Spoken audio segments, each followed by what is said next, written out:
Inilah kisah Julaibib, mengorbankan cinta dunia demi Allah dan Rasul-Nya. Pada masa Rasulullah, ada seorang sahabat bernama Julaibib. Ia berkulit hitam, bertubuh pendek, berpenampilan dekil, bahkan tak ada seorang pun yang tahu asal nasab keturunannya. Ia hidup sebatang kara. Banyak dari sahabat Rasul yang kurang mengenalinya. Julaibib juga termasuk orang termiskin sekota Madinah. Ketika tidur, ia akan menggunakan tangan sebagai bantalnya, menggunakan bumi sebagai alas kasur tidurnya. Semua penderitaan hidup lengkap dialami Julaibib. Meskipun begitu, Julaibib termasuk salah seorang sahabat Rasul yang dekat dan sangat mencintai Rasulullah. Suatu hari Rasulullah bertanya kepada Julaibib, "Tidakkah engkau mau menikah, wahai Julaibib?" Julaibib terkejut mendengar pertanyaan Rasulullah. Pertanyaan yang tidak pernah terlintas dalam pikirannya. Julaibib kemudian menjawab, "Tidak ada yang mau menikahkan anak perempuannya kepadaku, ya Rasulullah. Jika ibarat dagangan, aku adalah dagangan yang tak pernah laku." Rasul menjawab, "Wahai Julaibib, di mata Allah engkau adalah dagangan yang paling laku." Akhirnya Rasulullah membawa Julaibib ke rumah seorang sahabat keluarga Ansor. Sebuah keluarga yang memiliki seorang putri cantik dan taat kepada Allah. Sesampainya di rumah sahabat Ansor, Rasulullah berkata, "Aku ingin meminang putri kalian." Sahabat Ansor langsung merasa senang berbahagia. "Ya Rasulullah, sungguh beruntung keluarga kami. Engkau datang dan ingin meminang putri kami."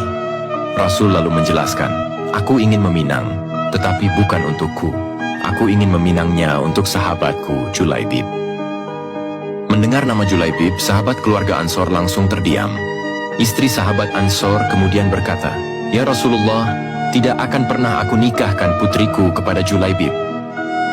Dari kamar, tiba-tiba putri keluarga Ansor keluar dan berkata, "Wahai ayah ibuku, apakah engkau akan menolak permintaan Rasulullah?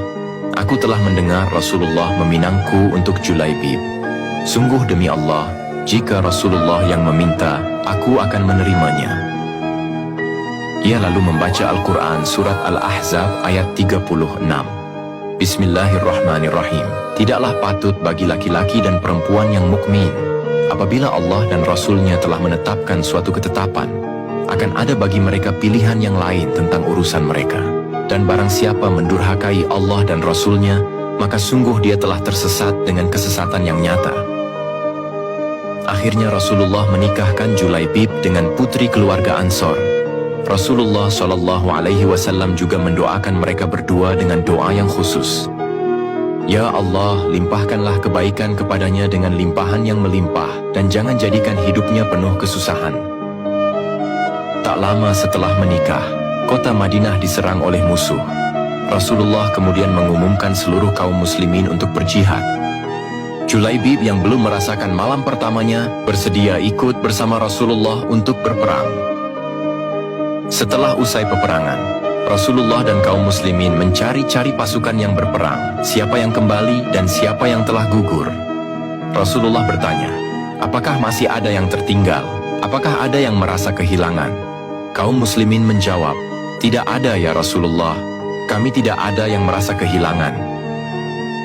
Dengan air mata yang berlinang, Rasulullah berkata, "Wahai sahabat-sahabatku, aku merasa kehilangan seseorang. Julaibib.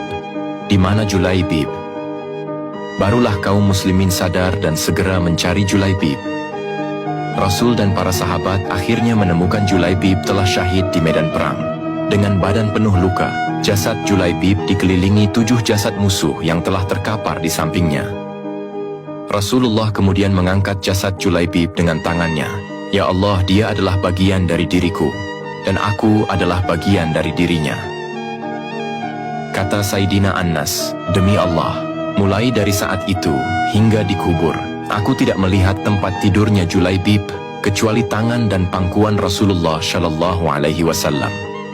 Sahabat beriman, lalu bagaimana nasib istri Julaibib yang telah didoakan Rasulullah? Apakah ia akan hidup bahagia? Jika kalian suka kelanjutan kisah ini, komen love ya. Terima kasih.